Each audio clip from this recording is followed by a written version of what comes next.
Good morning.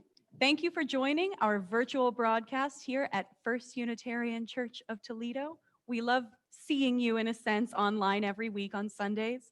And I'd love to, before we start our service, give a couple of announcements. For those of you who received stewardship packets in the mail, those are due next Saturday, the 10th of October. You can bring those into the church office. Call if you have any questions. We will not be open for our usual office hours. Call or email the standard routes if you have any concerns. I'd love to take a moment to mention some of the goings-on virtually and opportunities to get involved online with our community off of Sundays. This October, our upcoming meetings, will have a men's group meeting next Sunday, October 11th, 8 o'clock to 9:15 via conference call. If you identify as a Black, Indigenous, or person of color, on October 12th is our next meeting for the Central East Region's BIPOC gathering. This is a conversation to focus on topics like wellness and resilience, and a goal to center BIPOC experiences and create spaces to explore. We also hold our weekly meditations on Tuesday evenings for the multi-faith group at 6:30 every Tuesday, and then I believe we have Sunday at 5:30 to 7. And also, if you are involved or interested in getting to know some of the music ministry folks, they have a Thursday night fellowship at 7:30. All of this is available in your FYI or in your newsletter. If you'd like to know more about receiving that and you're not already, comment below and we'll make sure to send you the appropriate material. With that in mind, let's begin our service. We give thanks for the earth we are on at First Unitarian Church of Toledo, and to the people who were here before us. We are thankful to the Miami, Peoria, and Haudenosaunee Confederacy, which includes the Mohawk. Thankful to the Wyandot and the Council of Three Fires, known as the Ojibwe, Potawatomi, and Ottawa, as well as the Delaware, Mingo, and Shawnee people.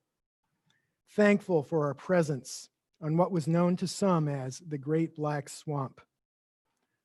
We know that the swamp, which includes where Toledo is now, became United States territory and was settled by white people in large part because of the Battle of Fallen Timbers here in 1794, which enabled U.S. occupation of the Northwest Territory. A year after that battle, Native Americans were sent to live here as part of a treaty with the young United States, when the U.S. wanted to take better land where the Native Americans had lived. In 1794, there were not 5,000 people in what would become Ohio. 25 years later, there were about 500,000. And the U.S. had taken over the Great Black Swamp and exiled the Native Americans, sending them west. So unwanted land that was said to be too wet to support good community or farming, the Great Black Swamp, was developed and became our home. We are grateful that now Greater Toledo is a compassionate region where people of multiple backgrounds and origins live largely in harmony today. Today's chalice lighting includes words by Reverend Jamie Yandel, "The Sacred Power of Justice." We light this flame to ignite the sacred power of justice. We light this flame so that it may be a beacon of hope in moments of uncertainty, fear, anxiety, and the unknown. We light this flame and are emboldened by its blaze, knowing our strength as a prophetic and powerful people is rooted in the diverse ways we answer the call of love.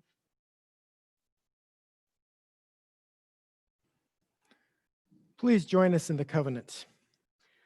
Love is the doctrine of this church. The quest for truth is its sacrament, and service is its prayer. This is our great covenant, to dwell together in peace, to seek the truth in love, and to help one another. Our hymn today is called "The Fire of Commitment." It's in your teal hymnal if you happen to have that at home, and if you don't, the words will be on the screen to sing along.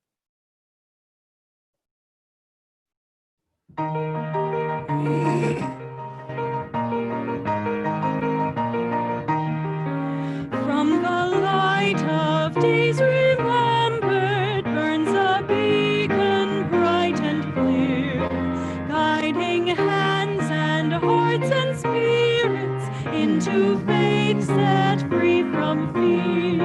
When the fire of commitment sets our mind and soul ablaze, when our hunger and our passion meet to call us on our way, when we live with deep assurance of the flame that burns within, then our promise finds fulfillment and our future can begin.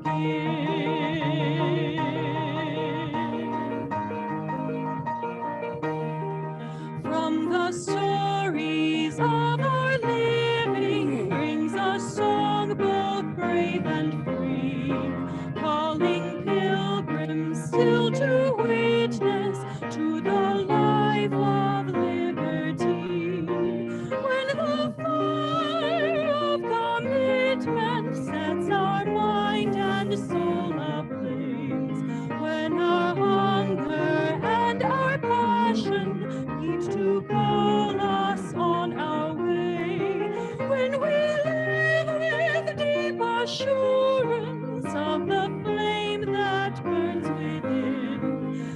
our promise finds fulfillment and our future can begin.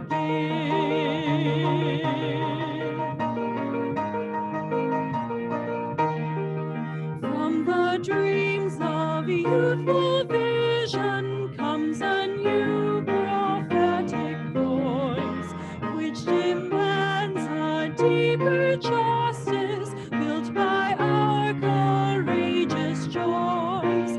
When the fire of commitment sets our mind and soul ablaze, when our hunger and our passion meet to call us on our way, when we meet with deep assurance of the flame that burns within, then our promise finds fulfillment and our future can begin.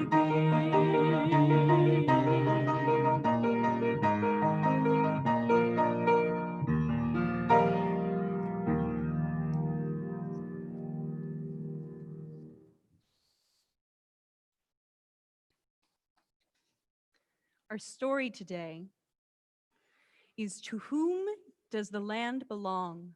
From Ancient Stories for Modern Times. This story turns land ownership upside down. From both Muslim and Jewish traditions, it prompts a consideration of our relationship to the places we call home and how we might work together to care for our home. That in mind. A farmer decided to adventure to a far-off land. Before he left, he found a man who agreed to look after his property while he was away. The caretaker could grow whatever crops he liked on the land and keep whatever profit he made while the farmer was away. 1 year went by. 2 years disappeared. 10 years flew past. Finally, 20 years later, the landowner returned. When he arrived home, he could immediately see that the caretaker had done an excellent job. The fields were green and lush. Fruit hung heavy on the branches of the trees. He could hear the bleats and clucks of contented animals in the stable. The farm couldn't have been in better shape. When the caretaker recognized that the visitor was the farmer who'd left so long ago, he invited him in for tea.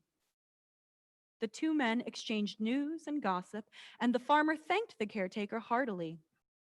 As their conversation was drawing to a close, the farmer asked, "Where will you go now?" "Go," said the man. "Where should I go? After all these years of care and labor, surely the land belongs to me." The farmer was perplexed. "How could it possibly belong to you? It's mine and always has been." The two men argued for a long time. Finally, the only thing they could agree on was to take their dispute to the wise man in the local village. The wise man listened carefully to each of their arguments. He was puzzled by the case. After a while, the wise man said, "I say we consult a higher authority." The farmer and the caretaker wondered who that might be. Would they need to travel to the city and take their case before the court? The wise man shook his head. He walked back to the farm with the two men. When they arrived, the wise man lay down on the ground and placed his ear next to the earth. The farmer and the caretaker watched. The wise man lay there for a long time. Finally, he stood up, brushed off his robe, and declared, "The land belongs to neither of you." "What?" cried the two men together. "The land has told me that you both belong to it." The wise man bowed his head in farewell, then turned back home. The two men looked at one another for a long time.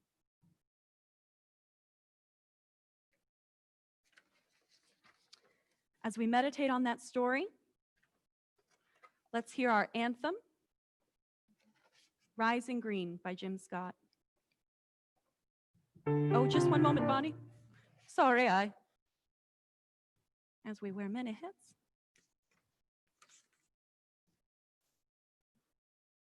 I have lost my page. Thank you for your patience. Now, this can be found in your hymnal. And Bonnie, can you remind me of my page that my bookmark? Oh, 1068. Thank you. Thank you. It is a lovely song.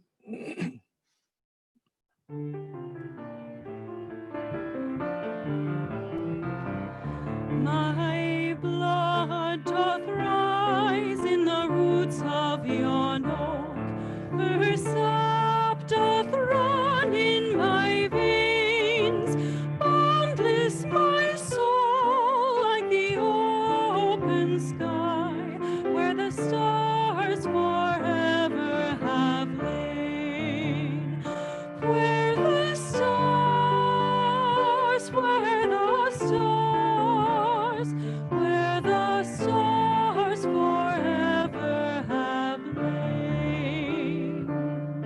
My hands hold the weavings of time without end, my sight as deep as the sea, beating my heart sounds the measures of old, that of love's eternity, that of love, that of love, that of love's eternity. I feel the tides as they answer the moon, rushing on a far distant sand, ringing my song is the wind of my breast, and my love blows over the land. And my love, and my love, and my love blows over the land. My foot carries days of the old into new. Our dreaming shows us the way. Wondrous our faith settles deep in the earth, rising green to bring a new day. Rising green, rising green, rising green to bring a new day.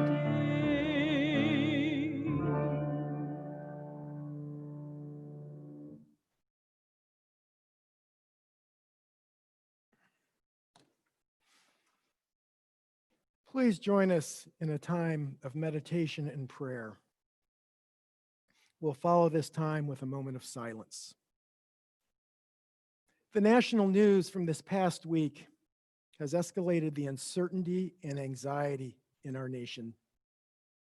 There is anxiety over the president's health and how far the virus could spread amongst our government leaders and people. And there is uncertainty about the potential implications of either recovery or failure to recover of our leaders.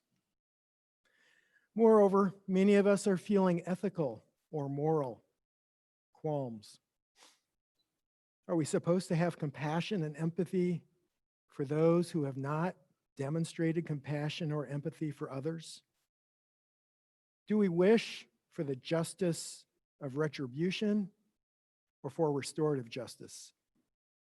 At the very least, let us hope that this news will encourage some of the doubters and deniers to pay heed to the recommendations of public health experts. And let us recognize that resolving the deeper issues is hard and that it may take time for each of us to find our answers. Let us seek guidance in our principles and purposes, and may we find solace and support and strength in this community. I would now like to share a meditation from the Reverend Matthew Johnson. For 5,000 years or more than 15,000 generations, Human beings have been invoking spiritual power. My predecessors and yours have gathered together to make sense of their lives and their place in the cosmos. And they have spoken aloud and invited what they conceived as sacred and powerful to be with them. They called upon the spirits of air and earth, fire and water. They called the bear and the deer. They asked for the raven to protect them. They pleaded for the heroes of old to slay the monsters of their fears. They sang songs they learned from their grandparents and moved in the appointed ways or in ways that were new. They imputed power to these spirits and to the memories of those heroes. They called them gods, and they were invoked: Vishnu and Kali, Elohim and Odin, and a million others. Every group of people everywhere, they gathered to make sense of their lives and to make sense of their place in the cosmos, and they called these spirits to be present to them. And so do we. So do we. We gather this morning to make sense of ourselves and this universe in which we live as best we are able. And we call ourselves to worship together, and we invoke the power and wonder of life itself, that to which all those spirits of animals and memories of heroes pointed the way. We invoke that power, which is, we know, always around and with us. We invoke the power of existence so that we can lift our eyes and open our ears to the true and the beautiful. For 5,000 years or more, we have done this. In many tongues, in many ways, we have done this. And so we continue that ancient tradition in our way and in our time. Let us have a moment of silence.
Spirit of life,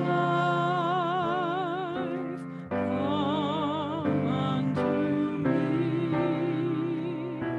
Sing in my heart all the stirrings of compassion. Blow in the wind, rise in the sea, move in the land, giving life the shape of justice. Roots hold me close, wings set me free. Spirit of life, come to me, come to me.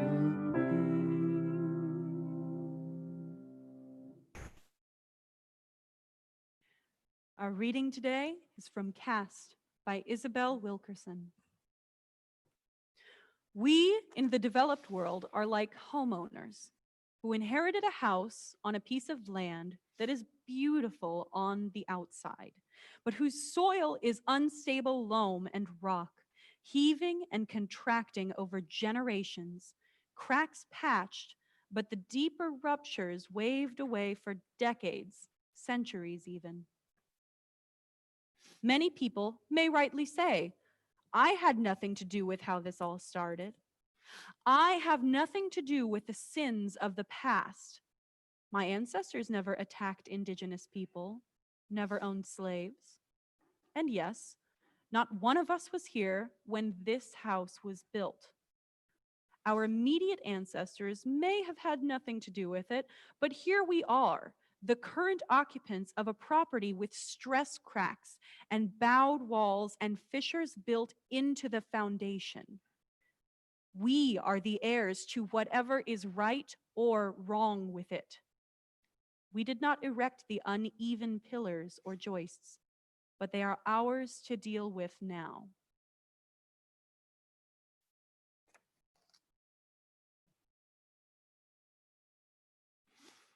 I was surprised the first time I heard a land acknowledgement. I knew that it was true, but I felt a bit anxious when I heard it, perhaps because I felt a twinge of guilt. I definitely felt some anxiety because I didn't know how to respond. Although I don't exactly recall exactly where or when I first heard a land acknowledgement, I'm certain it was at a UU service somewhere in the past 5 years. I've since heard similar land or territorial acknowledgements various times, including during the online General Assembly of the Unitarian Universalist Association this past June. This morning, we started our service with a land acknowledgement that Reverend Tim wrote. In fact, he has suggested that our congregation should adopt it or something similar as a statement of support. So I'll reread a portion of it.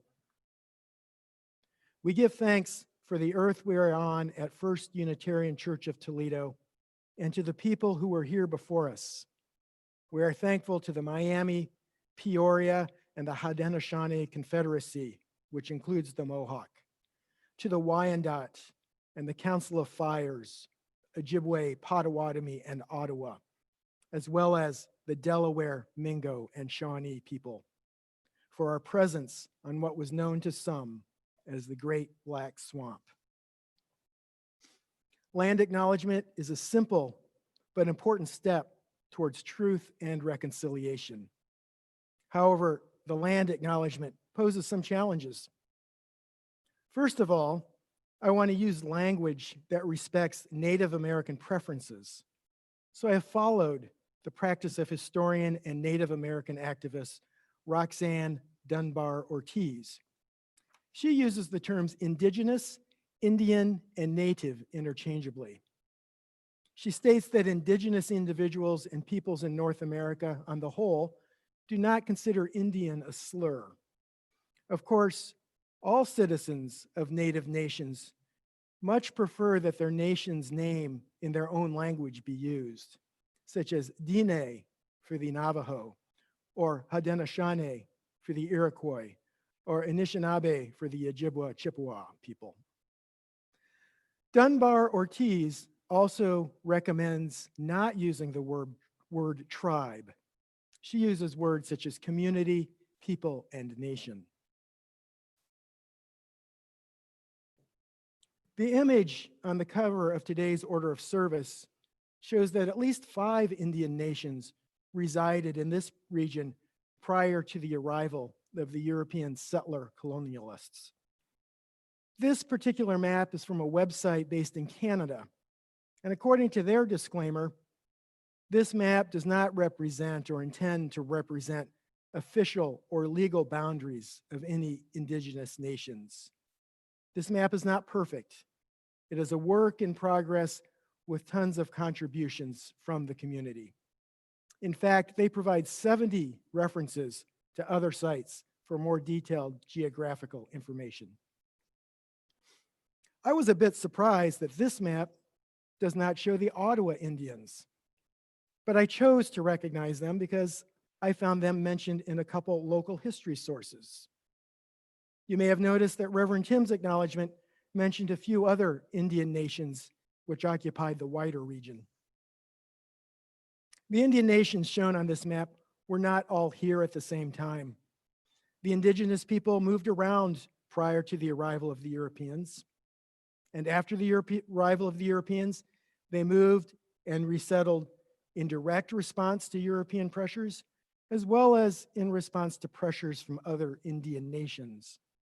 For example, the ancestral home of the Ottawa Indians was in northern Michigan and Ontario, around Lake Huron.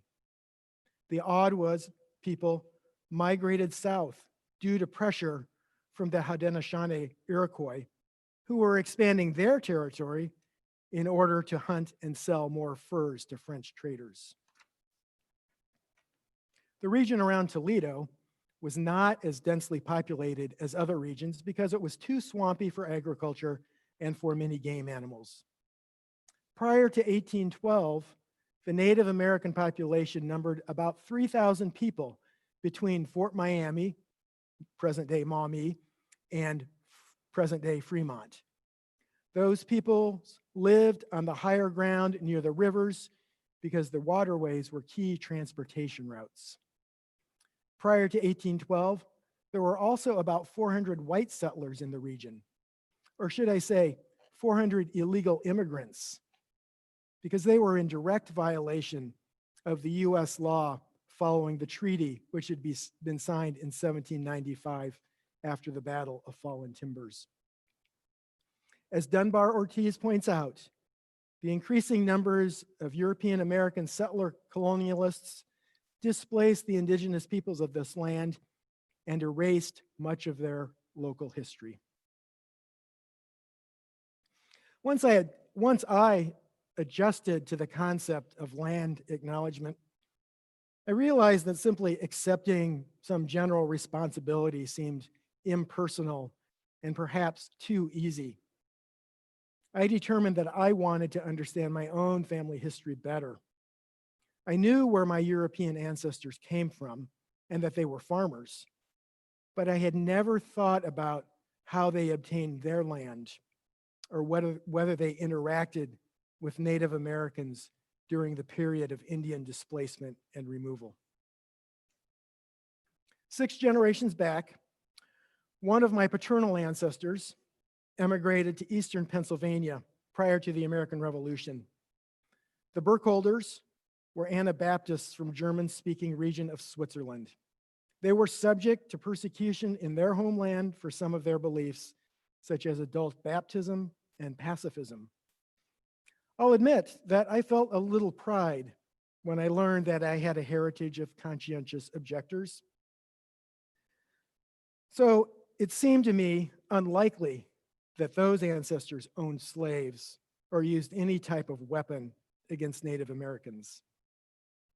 However, they were able to settle peacefully in Lancaster County because the Susquehannock Indians had already been pushed out by the previous colonialists and militias. In fact, an incident described as the Lancaster Massacre occurred just a few years before my ancestors arrived. 2 generations later, some of those Pennsylvania Dutch farmers, as they were called, migrated westward to Nebraska, where they settled on fertile land near the Platte River. Once again, an area which had already been cleared of indigenous people. I also investigated my mother's side of the family and concluded that they emigrated to northwest Iowa after the indigenous peoples had been pushed to Kansas and Oklahoma. So I'm not aware that any of my ancestors expressed opposition to the policy of Indian removals or were even very aware of the policies. But it is clear that my ancestors benefited from the treaties that were negotiated under duress, from the land theft, from the broken treaties, and from genocide. Those ancestors passed on their land wealth to the next generations, and I inherited privilege and wealth from them, as well as membership in a dominant caste. Land acknowledgement is one step we can take towards recovering the history of Native Americans and understanding our own personal histories. Moreover, it sparks awareness of other aspects of Indigenous culture, such as the influence of Native Americans on the English language. According to a resource guide published by the Lucas County Maumee Valley Historical Society, several Miami words have entered our language, such as moccasin, moose, and pecan. Words from related Algonquian languages have been incorporated into English as well. Hominy, succotash, opossum, raccoon, sassafras, persimmon, and possibly even the word skunk. Many states, cities, and towns have names taken from Indian descriptions of the land, including Michigan, Illinois, Chicago, Ottawa, Erie, Niagara, and the list goes on across the country. The state of Ohio was named for the Ohio River, which came from a Seneca word meaning good river. Then, of course, there are two different rivers and two different cities in Ohio with names derived from a single Indian nation. The French fur traders who traveled through this area converted the Indian name Miaamia to Maumee. The later English colonists pronounced the same Indian nation as Miami. Thus, in Northwest Ohio, we have the Maumee River, while Southwest Ohio has the Miami River. We are approaching two national observances which are deeply connected to Native Americans. So I want to acknowledge a few uncomfortable truths about those holidays. Monday, October 12th will be recognized as Columbus Day in many cities and states. When Columbus first made landfall in the Bahamas on the island of Guanahani, he was greeted by friendly Arawaks who gave him and his men food, water, and gifts. He wrote, "They brought us parrots and balls of cotton and spears and many other things, which they exchanged for the glass bead and hawksbells. They willingly traded everything they owned. They were well built with good bodies and handsome features. They do not bear arms and do not know them, for I showed them a sword, and they took it by the edge and cut themselves out of ignorance. They have no iron. Their spears are made of cane. They would make fine servants. With 50 men, we could subjugate them all and make them do whatever we want." We know that Columbus did not discover America because we know that there were already people here. He made 4 trips across the Atlantic and back, and never clearly renounced his belief that he had reached the Far East. He did discover a new trade route. He discovered a potential source of gold for his Spanish sponsors, and he found a new source for slaves. He was attuned to the value of human slaves because he had been a Portuguese slaver for 12 years, transporting unwilling enslaved people from the west coast of Africa to Europe. And he took slaves back to Spain from each of his 4 trips to the Western Hemisphere. Estimates range that he took somewhere between 500 and 5,000 indigenous Americans back to Europe. I recall being in New York City on Columbus Day at least 20 years ago. There was a big parade with floats and marching bands and various Italian American groups. I knew that Christopher Columbus was Italian, but I didn't comprehend that Columbus Day was celebrated in New York City and San Francisco and other large cities as a sort of Italian American Pride Day. So I can imagine how some people now might feel that renaming Columbus Day as Indigenous Peoples Day is an attack on their heritage. However, there are Italian Americans worth celebrating. There are 9 Italian Americans who have discovered important things in science, discoveries important enough that they have won Nobel Prizes, primarily in the fields of physics and medicine. Perhaps some of those discoverers should be celebrated instead of a slaver. Thanksgiving occurs on the last Thursday of November, which I was surprised to learn has been designated as National American Indian Heritage Month in 1980 by President Bush. This year, 2020, marks a significant milestone. 400 years ago, the Pilgrims landed at Plymouth. They were devout but radical Christians who believed that the Church of England was so corrupt that the only way to reform it was to separate. They rejected the bishops and ecclesiastical hierarchy as unbiblical and unnecessary. They were persecuted in England for some of their beliefs and for challenging the religious authority of the crown. Modern-day Unitarians claim them and even celebrate the Puritans, or the Pilgrims, as our organizational ancestors, for they brought with them the idea of congregational polity, the concept that congregations are the basis of religious governance. Each UU congregation today can ordain ministers. Each UU congregation can choose their own minister. Ministers are not assigned by a district or region or national UU organization. Conversely, we are responsible for our own decisions and finances. However, the traditional narrative of the Pilgrims' first Thanksgiving overlooks some interesting background. When the Pilgrims landed at Plymouth, they found a region nearly empty of people. They found abandoned villages, which they interpreted to mean that God had prepared the way for them, that they were predestined by God. They were mistaken. The Pilgrims were the beneficiaries of an epidemic that had swept through the region just a few years earlier. Our national mythology lifts up the Pilgrims as pioneering settlers who came here for religious freedom and downplays the fact that they were not the first English to land on the coast. By the time the Mayflower landed, Europeans had been traveling to the coast for decades, founding small colonies, small settlements, and trading with the Native Americans. And those traders unwittingly infected the native communities with deadly diseases such as smallpox. Between 1616 and 1619, the Pawtuxet region experienced an unknown epidemic that killed 90% of the Wampanoag Indians.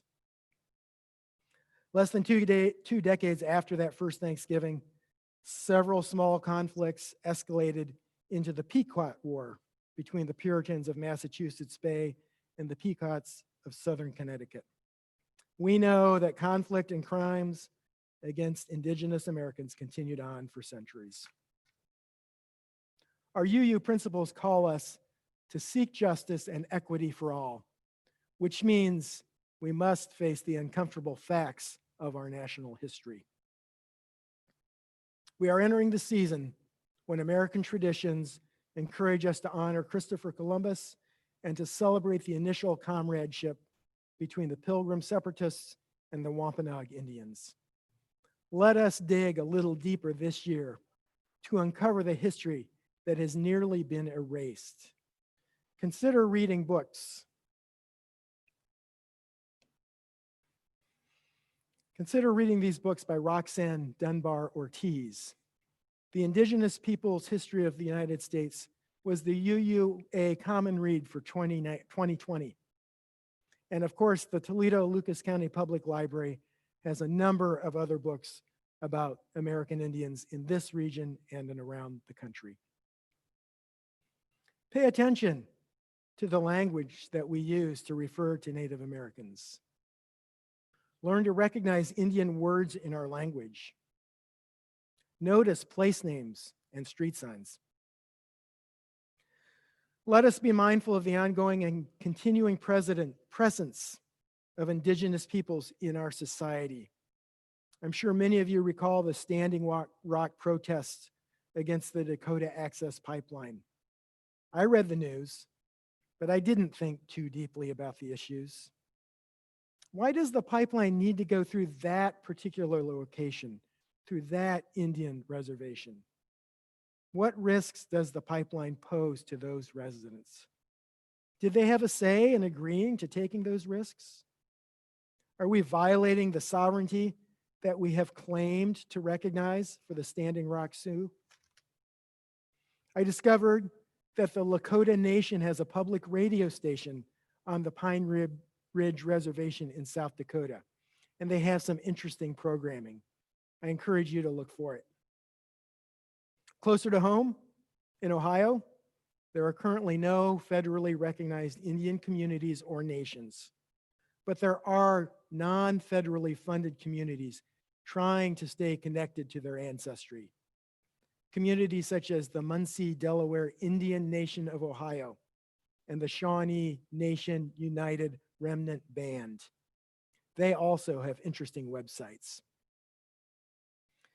I am pleased that several Ohio universities have issued statements to acknowledge and show respect for the people who inhabited this land long before European settlers did. By understanding our region's past and educating ourselves on the history of who lived here before colonization, we recognize and reopen the lost histories and stories that might otherwise be sanitized for our comfort or erased completely. To paraphrase Isabel Wilkerson, many people say, I have nothing to do with it. I have nothing to do with the sins of the past. But here we are, and it's our responsibility to fix it. Blessed be and amen. Thank you so much, David. We've now come to the time for offering and our offertory. If you are a member of this Unitarian community, we appreciate your continued support. Find ways to give in your stewardship announcements due this Saturday, the 10th. You can, as stated before, bring those in or send them in rather. And also remember to donate online as you're able. A link is appearing in the chat if you're able to navigate towards that Unitarian page. We remind you of our church's mission to foster spiritual growth and compassionate action. We're grateful for the continued work of our volunteers and staff here in the church, and we hope that you will continue to support in uncertain times.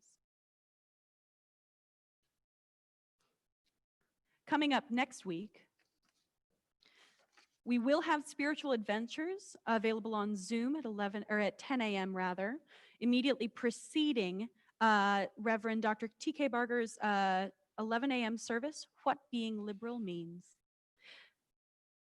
We also remind you to check in on the FYI to see the goings-on of the virtual community this week and this month. And please remember to join us immediately after today's service for our Zoom coffee hour. The password and meeting code are available in your FYI newsletter or on the screen. We hope to see you there. Visitors, as always, are welcome.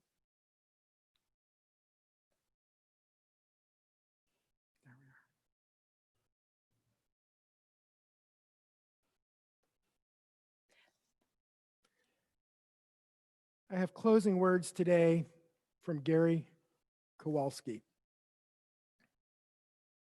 Go and speak, go in peace, speak the truth, give thanks each day. Respect the earth and her creatures, for they are alive like you.